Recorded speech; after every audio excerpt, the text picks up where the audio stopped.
Algunos enfoques metodológicos de investigación cualitativa. Universidad Yacambú, Vicerrectorado de Investigación y Posgrado. Participantes: Emilio Ruiz Corcho, Zaida Escalona Hunda, Lisbeth Linares Ruiz, Eliazar Robles Loyo, Roberto Leal, Diego Pantoja, Jessica Dieudonne. Las explicaciones aparecerán por el orden en que aparecen los participantes. Facilitador: profesora Mercedes Torres. Enfoques metodológicos de investigación cualitativa. El enfoque cualitativo de investigación es, por su naturaleza, dialéctico y sistémico. Estos dos presupuestos, epistemológico y ontológico, conviene hacerlos explícitos en todo proyecto o desarrollo de investigación, a través de un breve marco epistemológico, para evitar malentendidos en los evaluadores de los mismos. Señalaremos a continuación algunas de las ideas centrales de las que caracterizan a las investigaciones cualitativas. El método cualitativo específico que se vaya a emplear depende de la naturaleza de la estructura a estudiar. Los enfoques metodológicos de investigación cualitativa se trabajan con un grupo de métodos que a continuación relacionaremos: el método hermenéutico, el método fenomenológico, el método etnográfico, el método historia de vida, el método investigación-acción, el método estudio de casos, la teoría fundamentada y el interaccionismo simbólico. De ellos veremos conceptos, características y enfoques actuales. El método hermenéutico. El término hermenéutico proviene del griego, que significa declarar, anunciar, esclarecer y por último traducir. Significa que alguna cosa es vuelta comprensible o llevada a la comprensión. Así, la hermenéutica será la encargada de proveer métodos para la correcta interpretación, así como estudiar cualquier interpretación humana. Características del método. Parte de que el ser humano es por naturaleza interpretativo. El círculo hermenéutico es infinito. No existe verdad, sino que la hermenéutica dice su verdad. Es deconstructiva porque solo deconstruyendo la vida se reconstruirá de otra manera. Enfoques actuales del método hermenéutico. En la actualidad existen muchos problemas que nos proporcionan una visión mecanicista de los procesos tanto en el ámbito social, ambiental y tecnológico, lo cual conduce a que no seamos capaces de gerenciar la resistencia al cambio. De allí la pertinencia de realizar un análisis hermenéutico. Asociado al cambio ambiental, lo hermenéutico alude al hecho de interpretar la teoría sobre el cambio para aplicar en forma adecuada las ciencias biológicas y el comportamiento social, orientándolas hacia un sistema vivo, rompiendo los paradigmas y esquemas que puedan llevar a formar una conciencia social y de accionar más amigable con el ambiente. El método fenomenológico es el más indicado cuando no hay razones para dudar de la bondad de la información y el investigador no ha vivido ni le es nada fácil formarse ideas y conceptos adecuados sobre el fenómeno que estudia, como por ejemplo las vivencias de las personas afectadas por una catástrofe o la ruptura de una relación amorosa cuando no se ha vivido. Características del método. Se abstiene de formular juicios de cualquier clase que conciernan a la realidad objetiva y rebasen los límites de la experiencia pura. Estudia casos concretos. Ve al propio sujeto del conocimiento no como un ser real, sino como conciencia pura, trascendental. Es un método descriptivo, reflexivo y de exigente rigor científico. Sus enunciados son válidos en un tiempo y en un espacio específico. Enfoques actuales del método fenomenológico. El objetivo de la investigación fenomenológica es aspirar a la pura expresión, a la no interferencia del investigador. Esto significa que no debe haber preguntas capciosas, así como el investigador completando el proceso de horquillado para que puedan estar al tanto de sus propias ideas y prejuicios sobre el fenómeno de interés. El enfoque fenomenológico es especialmente útil cuando un fenómeno de interés no ha sido bien definido o conceptualizado, o usted no sabía que existía. Según McMahon, los 4 aspectos de la experiencia vivida que son de interés para los fenomenólogos son espacio vivido, espacialidad, cuerpo vivido, corporeidad, tiempo vivido, temporalidad, relaciones humanas vividas, relacionalidad, viéndolo en un triángulo equilátero donde el centro es la fenomenología y cada arista tiene una de sus características: conciencia, experiencia y epoché, que es un término griego que refleja que no se emiten juicios, se evitan los juicios del investigador, y en este resumen hace que la fenomenología centre su especial atención hacia el objeto de estudio. Siguiendo la secuencia en la descripción de los métodos, a continuación se describe el método etnográfico. Es el mejor para entrar a conocer un grupo étnico, racial, de gueto o institucional,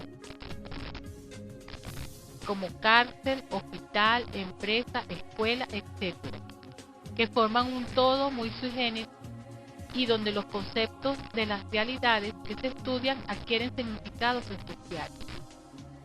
El método etnográfico es una descripción o reconstrucción analítica de escenarios y grupos culturales intactos.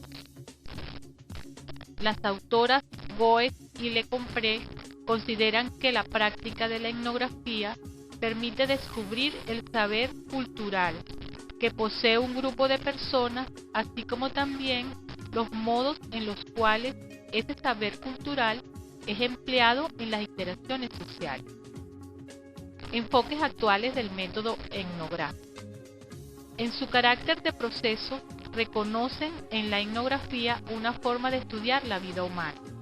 Por lo tanto, el diseño etnográfico requiere estrategias de investigación que conduzcan a la reconstrucción cultural. Nos permite en la actualidad hacer estudios más exhaustivos en cuanto al comportamiento humano para con el ambiente y las formas de incidir para cambiar conductas y actitudes. Características del método etnográfico.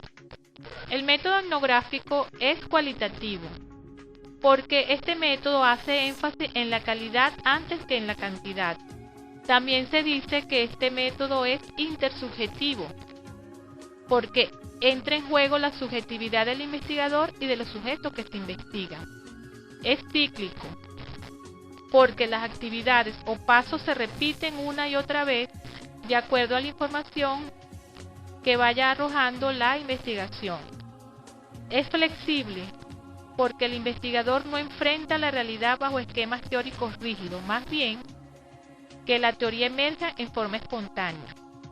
También se dice que este método es naturalista, ya que el investigador convive y comparte experiencias con los participantes.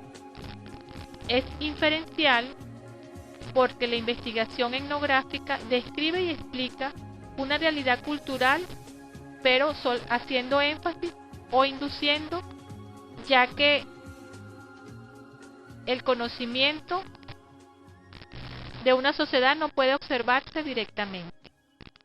Y es holístico porque aprueba la realidad cultural como un todo, en el cual cada una de las conductas o situaciones tiene relación con el contexto global. Dando continuidad a los métodos que se están exponiendo, continuamos con el método historia de vida.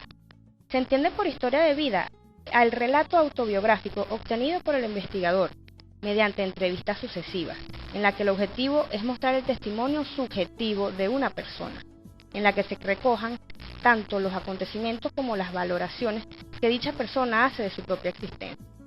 Las historias de vida representan una redefinición paso a paso de la totalidad de nuestra aproximación a la práctica sociológica, ofreciendo un espacio coherente para la investigación enraizada en la experiencia social real, además de proporcionar hallazgos sociológicos de gran significación frente a la visión mecanicista y reduccionista de la sociología positivista. Según Macias 2000, la fidelidad del individuo relator asimismo no debe darse nunca por supuesto. Por el contrario, es un logro técnico en el que el investigador tiene que cooperar activamente y de cuya existencia debe estar seguro antes de iniciar alguna interpretación de sus datos. Este método tiene algunos inconvenientes a tener en cuenta a la hora de utilizar y confrontar los testimonios recogidos. A veces estos no son suficientes para descubrir la realidad de manera veraz, encontrándose en ocasiones omisiones voluntarias o involuntarias en los mismos sobre elementos que caracterizan al objeto de investigación. Por otra parte, aparecen personas que niegan su testimonio, pues cuestión esta que afecta, ya que lo que estas personas silencian pudiera ser valiosa información para el análisis y la construcción social de la realidad.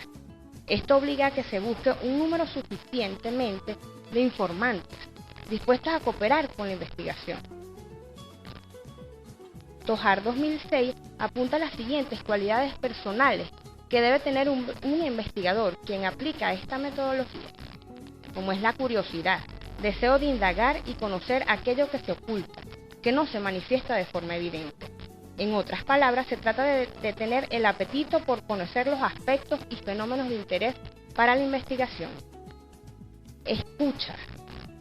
Ser un buen oyente significa tener paciencia, ser atento y respetuoso con las personas con las que se trata y con las cosas que éstas nos dicen.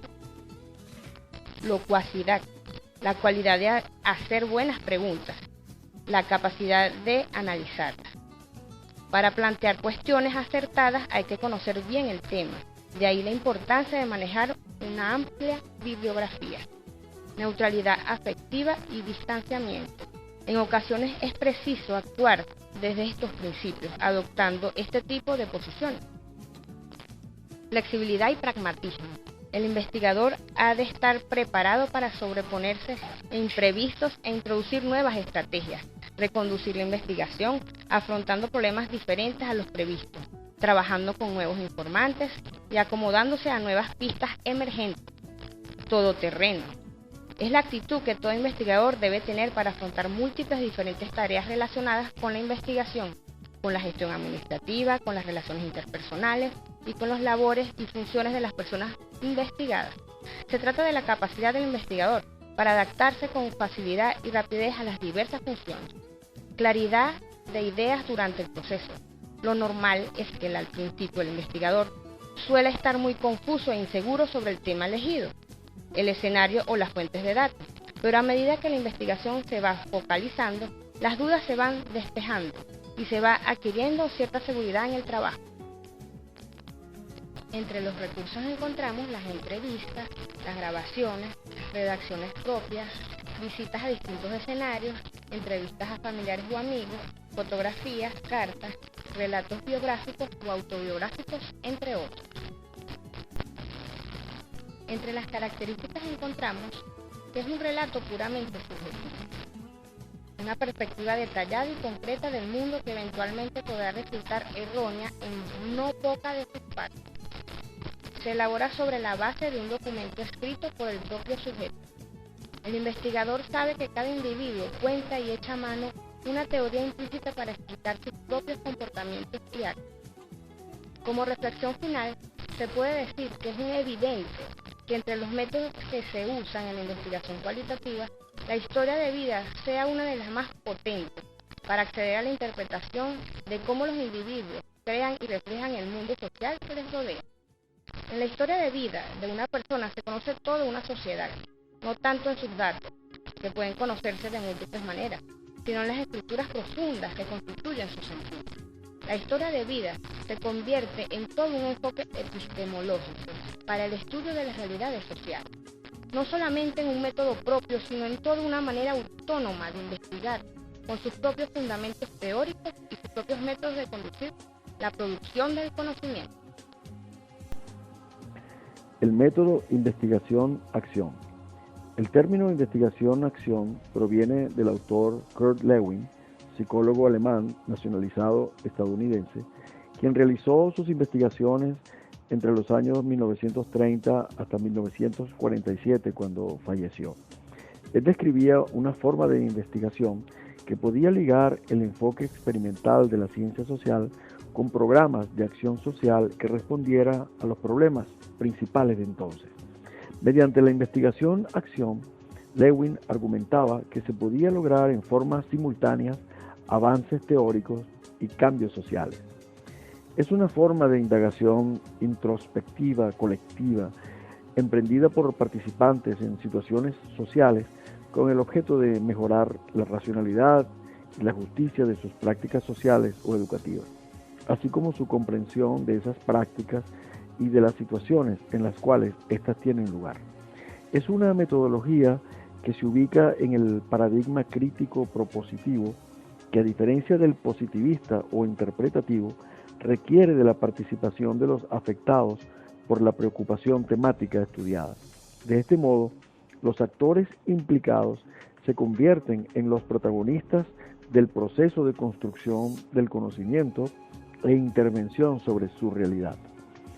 Es un proceso epistemológico y ontológico mediante el cual miembros de un grupo o comunidad oprimida identifican un problema, obtiene y analiza información y luego actúa sobre el problema para solucionarlo mientras promueve su transformación política y social.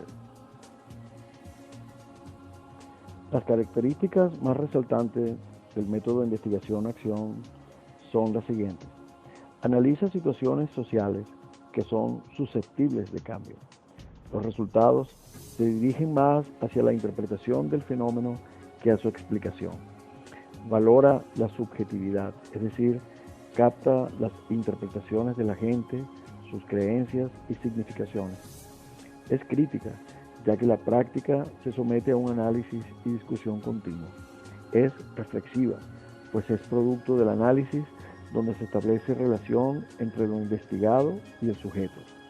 Es de carácter cualitativo y cuantitativo. Al observar todas estas características, se puede llegar a la conclusión que el método investigación-acción es efectivamente un método de investigación cualitativo.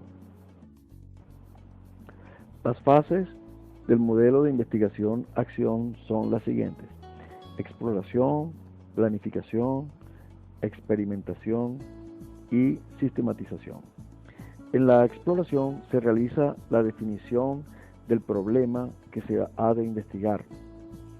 En la planificación se elaboran los instrumentos, se organiza el equipo investigador y la logística necesaria para llevar a cabo la experimentación. En la experimentación se lleva a cabo el trabajo de campo, se analizan los datos e información obtenidos, se deciden las medidas necesarias para solucionar el problema y la estrategia para su implementación. En la sistematización se implementa la solución del problema mediante la ejecución de un proyecto grupal o comunitario y se logra una nueva condición o realidad susceptible de ser sujeta a investigación con el objeto de verificar la eficacia de lo implementado siguiendo las fases ya mencionadas, o simplemente se inicia el proceso de investigación-acción para algún otro problema del grupo o de la comunidad. El método estudio de casos. El estudio de un caso sencillo o de un determinado sistema observa de un modo naturalista e interpreta las interrelaciones de orden superior en el interior de los datos observados. Los resultados son generalizables, en lo que la información dada permite a los lectores decidir si el caso es similar al suyo. El estudio de caso puede y debe ser riguroso, mientras que el diseño experimental edifica su validez en el interior de su propia metodología. El estudio de caso descansa sobre la responsabilidad del investigador. Si bien otros estilos de investigación buscan explicar relaciones generales, el estudio de caso explora el contacto de las instancias individuales. Los datos pueden ser obtenidos desde una variedad de fuentes, tanto cualitativas como cuantitativas, esto es, documentos, registros de archivos, entrevistas directas, observación directa, observación de los participantes e instalaciones u objetos físicos. Dimensiones del estudio de casos.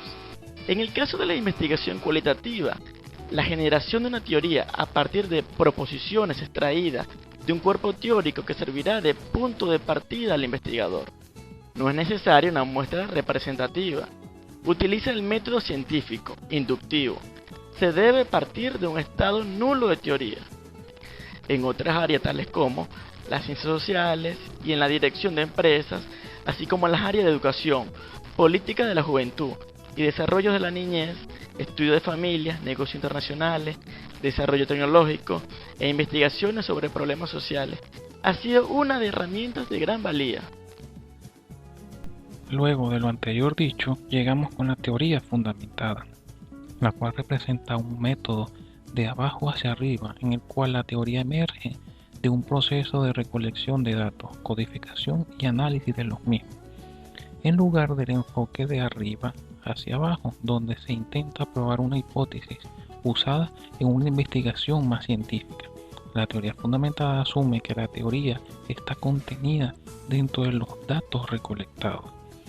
Para revelar la teoría hay que realizar un proceso de escribir menos, donde el investigador articula las ideas emergentes que luego se vuelven la base de una teoría. Es un método de investigación usado principalmente en las ciencias sociales. Esta teoría tiene un enfoque con una finalidad de permitir que el investigador se oriente a descubrir teorías, conceptos y proposiciones partiendo directamente de los datos y no de supuestas teorías o investigaciones ya con un marco teórico existente. Esta teoría tiene ciertas características, las cuales son que no se busca controlar variables, sino comprender por qué suceden los acontecimientos de la investigación. Es fundamental escuchar a los demás para sacar las conclusiones junto con los datos. El procedimiento se sustenta en la deconstrucción de los datos, con una comparación constante y luego una reconstrucción de los datos respectivamente. La teoría busca comprender el mundo y expresarlo teóricamente a partir de unos datos. Esta teoría surge como una necesidad del ser humano para expresarse. Básicamente, esta teoría se basa en la recolección de datos y a partir de esa recolección de datos es que se tomarán las conclusiones de cada investigación. El interaccionismo simbólico es un proceso en el cual los humanos interactúan con símbolos para construir significados. Mediante el interaccionismo simbólico adquirimos información e ideas, entendemos nuestras propias experiencias y las de otros, compartiendo sentimientos y conociendo a los demás. Características. Según autores, hay 3 características fundamentales. Los seres humanos actúan hacia el objeto, en base a los significados que estos tienen para ellos. 2. El significado proviene de la interacción. Y por último, los significados se modifican a través de un constante proceso de interpretación. Pasos y procedimientos. El investigador desconoce normalmente lo que va a estudiar, pero hace una concepción inconsciente de un cierto tipo de descripción de ello, recurriendo a imágenes preconcebidas producto de teorías. Para llevar a cabo esto, señala 2 grandes fases metodológicas. Exploración, que su objetivo es crear un cuadro del área en estudio completo y preciso. Se trata de recopilar información descriptiva. Inspección es un examen exhaustivo del contenido empírico de cualquier elemento analítico y un examen de la naturaleza empírica de las relaciones entre elementos analíticos. Aplicaciones. Sus métodos son cualitativos, símbolos, contenidos y palabras. El método más común es la observación participante, con procedimientos empíricos inductivos, con entrevistas semiestructuradas y mixtos en periodos únicos sincrónicos o varios diacrónicos. El interaccionismo simbólico parte de la comunicación como proceso social. A su vez, la comunicación no verbal, rituales, relación entre el individuo y el grupo, lenguaje y comunicación en la formación y desarrollo de los individuos, estas 2 últimas se relacionan directamente con la comunicación como proceso social. Este trabajo en sí representa un interaccionismo simbólico, puesto que, como hemos explicado, el investigador no conoce el tema, pero va construyendo sobre imágenes o definiciones preconcebidas para desarrollar la investigación. Enfoques actuales del interaccionismo simbólico. En primer lugar, la prioridad de lo social. La psicología social tradicional partía de la psicología del individuo para explicar la experiencia social. En cambio, este nuevo enfoque dio prioridad al mundo social para comprender la experiencia social. El acto. Se considera el acto como la unidad más primitiva de su teoría. Fases del acto: el impulso, percepción, manipulación, consumación. Gestos. El gesto es el mecanismo del acto social en particular y el proceso social en general. Símbolos significantes. La comunicación se logra cuando empleamos los símbolos significantes. Quiere decir que es de esta manera que das respuesta. Procesos mentales y la mente. Se refiere a la inteligencia, conciencia, significado y mente. El self es la capacidad de considerarse uno mismo como un objeto. El self es ponerse en el lugar del otro. El self nace del acto social. Se denomina el yo y el mí. El yo es la respuesta inmediata a otro, es el aspecto incalculable, y el mí es un individuo habitual y convencional.